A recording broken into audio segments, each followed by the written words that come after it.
Hello, good evening and welcome to Prime Business with me, Pius Kojo Baka. This evening, government's borrowing from the local market is expected to reduce significantly in the coming days following the $2.8 billion saved in an MOU with Ghana's Official Creditor Committee. Government announced that the agreement reached with the Official Creditor Committee brings debt relief to the country. Reacting to the development, economist Professor Lord Mensah said the agreement will help reduce the budget deficit. That is, how it's supposed to be, because it comes to filling, more or less the government needs of funds. And by so doing, it will reduce, government borrowing from the local market. And businesses will have, access to funds, going forward. Let me, emphasize on that. So it's a good signal, let me put it that way. All right. And also, government is going to have a briefing space, to divert funds into productive sectors of the economy. So, it can create jobs here and there.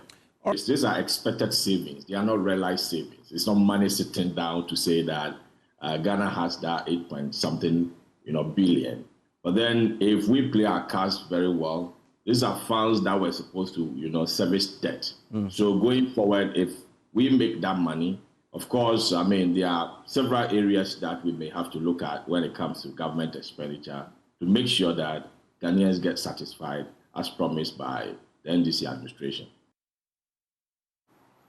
Financial market players are optimistic of a rebound of activities in the market. They say the ongoing IMF program, coupled with the outcome of the recent elections, have inspired some confidence among investors, especially on the money market.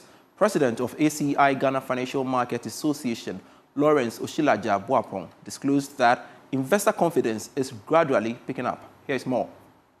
The money awarded 9 financial markets traders and 4 institutions for the outstanding performance in 2024. FinCap Securities was named the best fixed income broker, while GCB Bank took away the award in the bank category. Bertrand Bosong was adjudged the fixed income trader of the year, whereas Nicolas Teria and Samuel Forsing were named the 2024 best forex traders. In an interview with Joy Business, the president of the association, Lawrence Oshilaja Boapong, was optimistic about market performance considering the turbulent times experienced in the past. He revealed that the market is experiencing strong signs of recovery. I think we're hopeful. The market's hopeful to see how things go.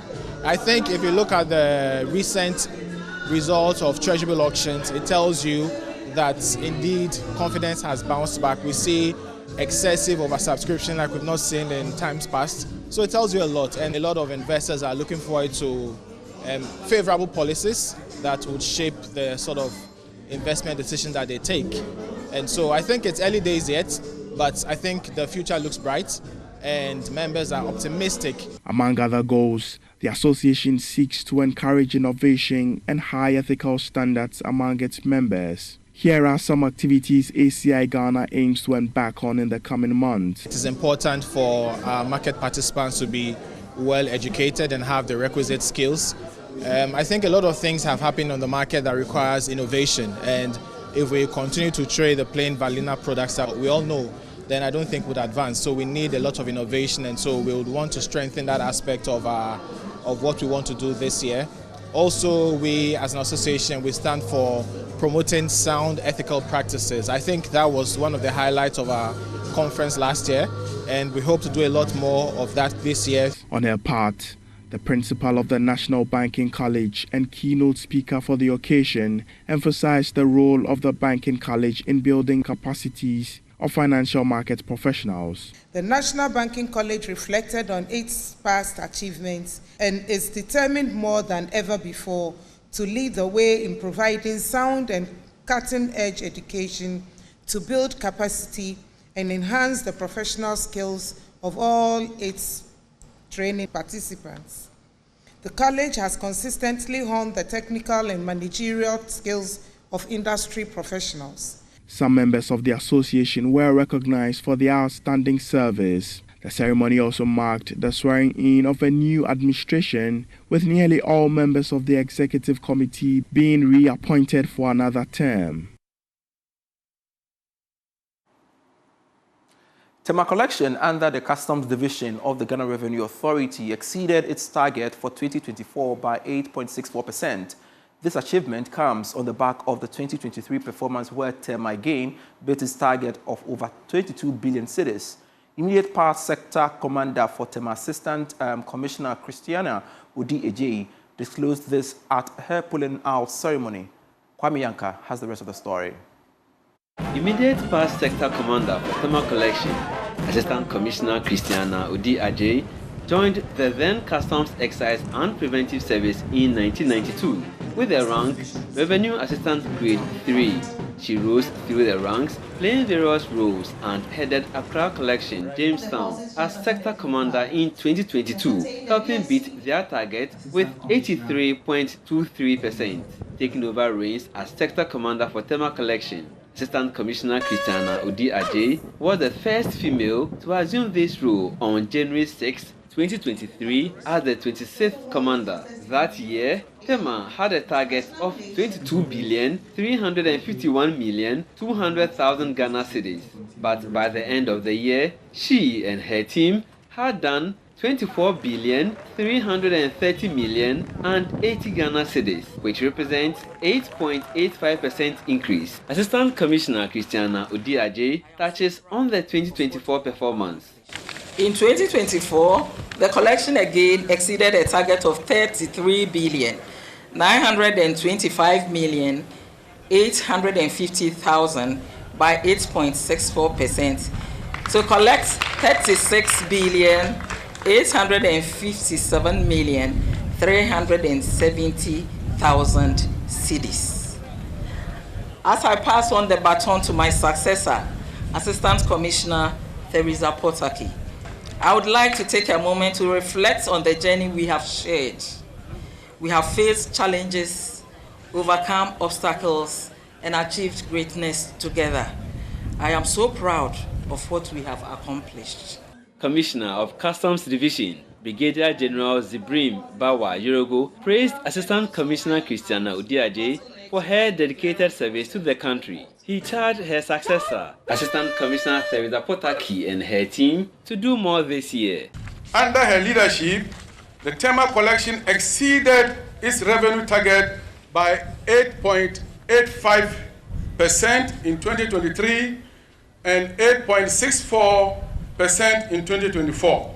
Anytime the TMA Division or TMA Collection, let me put it that way appropriately, does not make the target, it means that the whole Customs Division cannot make it. Ladies and gentlemen, as you know, TMA is the revenue heartbeat of the Customs Division.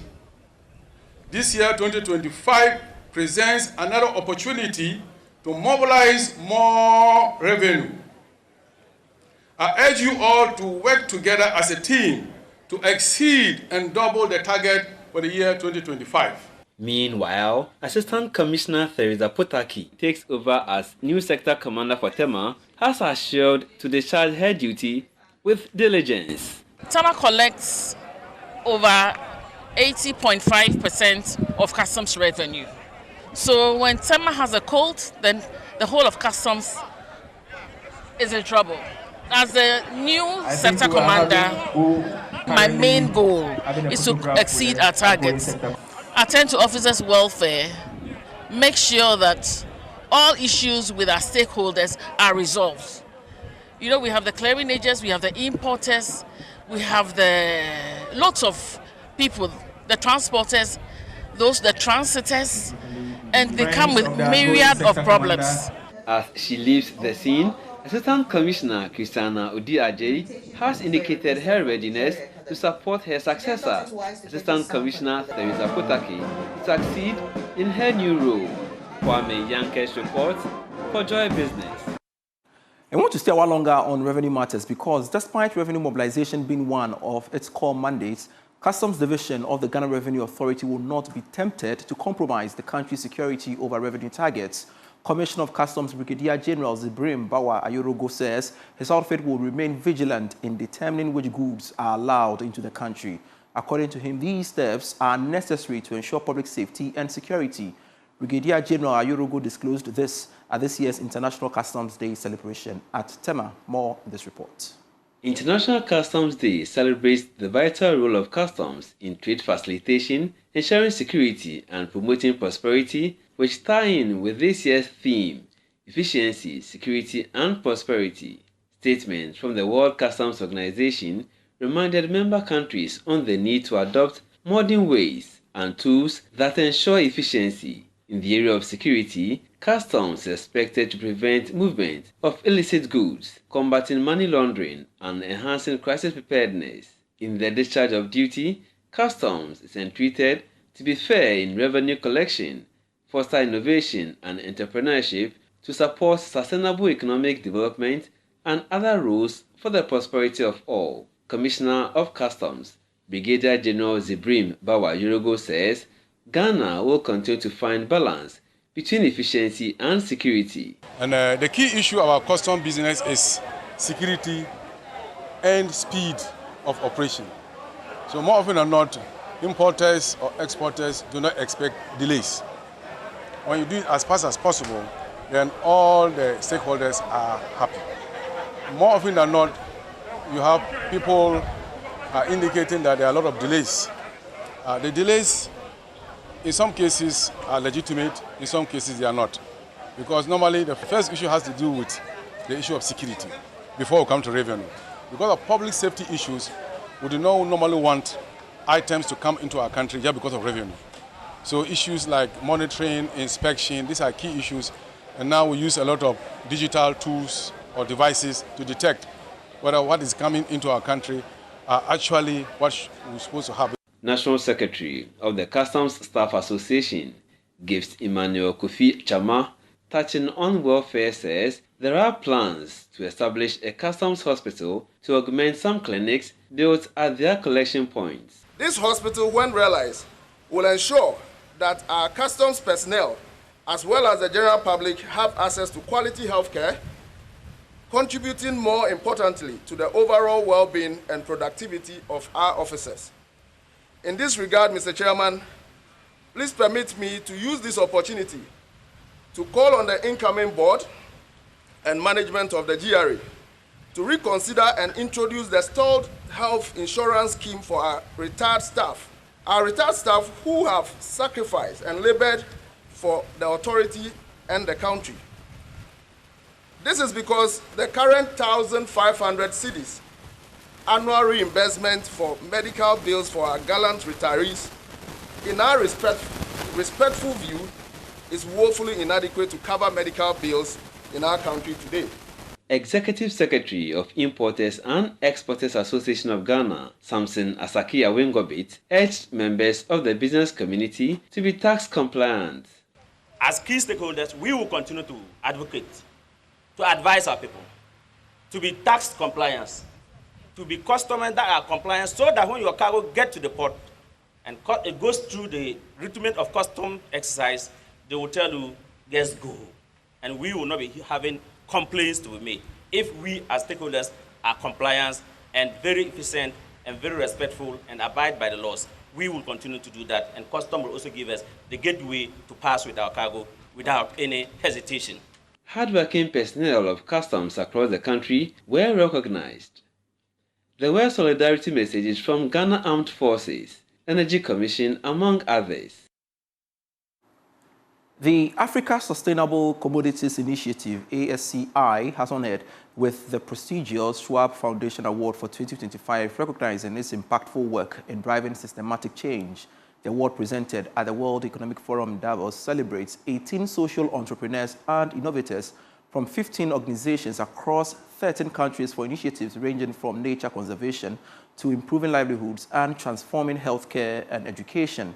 Professor Africa and Global Director Abraham Bafo accepted the Collective Social Innovators Award on behalf of ASCI. Great pleasure to invite our first awardee up to the stage, Abraham Bafo, awardee in the Collective Social Innovator category and technical lead at Africa Sustainable Commodities Initiative, Ghana. Welcome.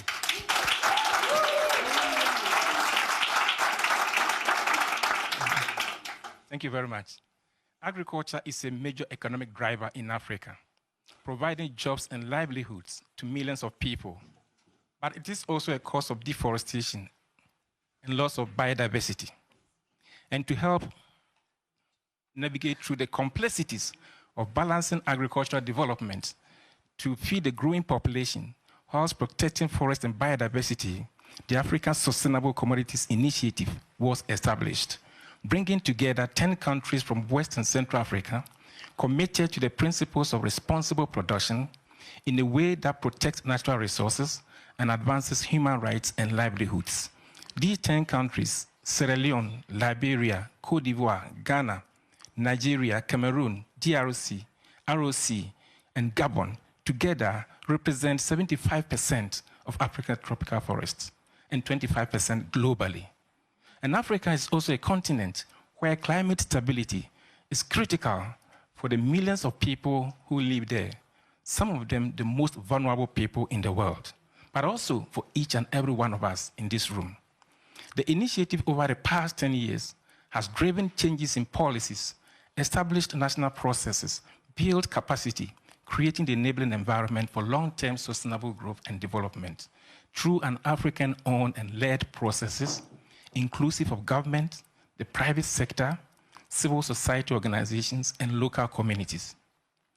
This award is a great honor and something that I share with all the members of the initiative. It is also a springboard to which what I hope will be a further global engagement and investment in the initiative, where there's so much opportunities ahead.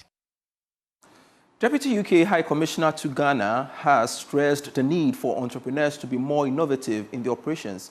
This, he said, is key to attracting more investors. He was speaking at a Commonwealth Scholarships alumni event. ACI awards over 800 scholarships and fellowships for postgraduate study and professional development each year. Over 31,000 Commonwealth scholars and fellows have been funded by the UK government through the CSE since 1959. Amazing work in the development priorities of Ghana. Some of the notable alumni include, with us tonight, Dr. Patrick Kwaku-Ofori, CEO of Ghana Chamber of Bulk Oil Distributors, Rita Kusi Kierema, the Executive Director, Ghana Federation of Disability Organisations, and many others who are currently here this evening, also showcasing the amazing impact of their work in Ghana. This brings us to this evening's event. In the world today, the technological landscape is fast-paced. There is a need for entrepreneurs and aspiring entrepreneurs to understand and leverage the right tools and resources which will enable business growth. This, in addition to meeting the needs of the society. We hope that many of you this evening can make, with other entrepreneurs and the wider stakeholders, to advance your entrepreneurial ideas. Some beneficiaries of the scholarship shared their experience on the importance of the scholarship. Giving us people like us the opportunity to be able to get further and advance learning. Had it not been for the Commonwealth scholarships, we wouldn't be able to get the studies that we have now. We are expected to live a life of impact, to go steady, return to the country, and support growth and development. And so for that sake, it's quite important for the Commonwealth scholarships to continue. It's important because the scholarships are important because, one, they help the student or the scholar, we call them, the scholar, to move away from his country to the UK, attend a UK university for 3 or 4 years or for 1 year of attainments, at least to discuss issues with their colleagues. It's a new environment. Once you have left your family, 4 years, it gives you the time to devote to your studies and to come out with flying colors. You're still watching Prime Business. It is a story of resilience and hard work of some Ghanaians in the Ashanti region whose educational pursuits were cut short due to various reasons. But today, they are making a decent livelihood from picking scrap metals to sell for recycling. Joy News' Mahmoud Mohammed Nuruddin has been monitoring the activities of these Ghanaians and reports it is lucrative despite the dangers involved.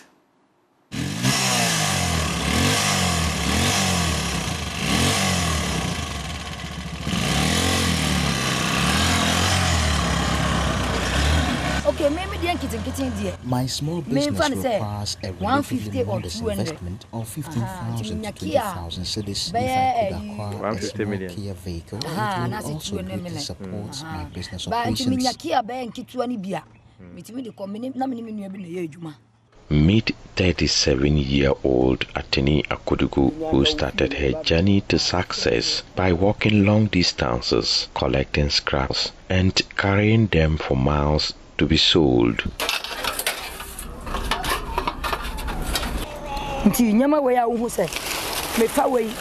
I collect used vehicle tire materials, purchase them and transport them to a remote area under the cover of night. I burn the tires to extract the valuable copper wiring within. The next morning, I retrieve the copper wire. It was a hard beginning, but Ateni was determined to turn her dream into reality.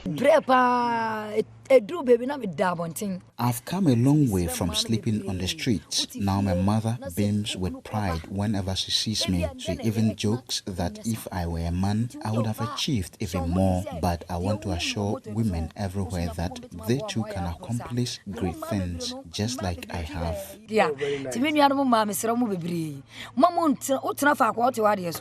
Ateni is named as Ya Asantua by her circles because of her hard work and resilience. In fact, I've become so renowned in magazines that people refer to me as Ya Asantua, a testament to my strength and resilience. Today, her hard work has built the family a 3-bedroom house.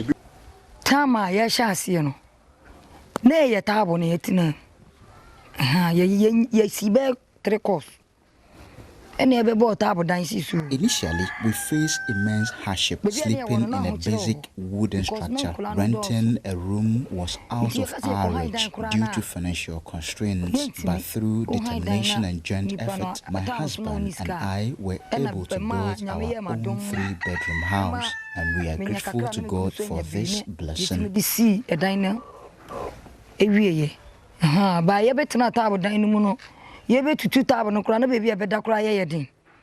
husband, Alali Akudugu, is appreciative of the wife's efforts in keeping home alive. I've always prayed fervently for her well-being. In fact, I've often said that if fate were to take one of our lives, please let it take mine instead, so that she can continue to care for our children. Losing her would be devastating. I don't know how I would manage to raise our kids on my own. I've diversified my work to include trading dirty oil, as there are times when scrap metal is scarce. To make ends meet, I buy and resell the dirty oil, partnering with someone to make it a viable venture. Ateni is not alone in this journey. Many young people who struggle in the educational system are making a living from the scrap business. Among them is Abbas Yusuf, who turned to gathering and selling of scraps after a challenging academic journey. 50 cedi, 40 cedi, 30 cedi. We have a varied payroll, with some workers earning 50 or 40 cedis per day, while others receive 100, 150 or even 200 cedis on a daily basis. Our labor costs can total up to 7,000 cedis. 200 cedi a day. But I say no cry, I say workers in a dim fast one in the BBR, and I'm saying they be it means 7,000 Ghana cedi. Then can is 70 million. Among the team is 19-year-old Zainuddin Bello, a high school graduate who once aspired to become a doctor. Now he's making a living through the collection of scraps. doctor. Initially, my dream was to become a doctor, but unfortunately that didn't work out, so I decided to explore this line of work instead. Thankfully, it's been a good fit for me. We have a sizable team of about 70 workers here, and everyone's needs are well taken care of.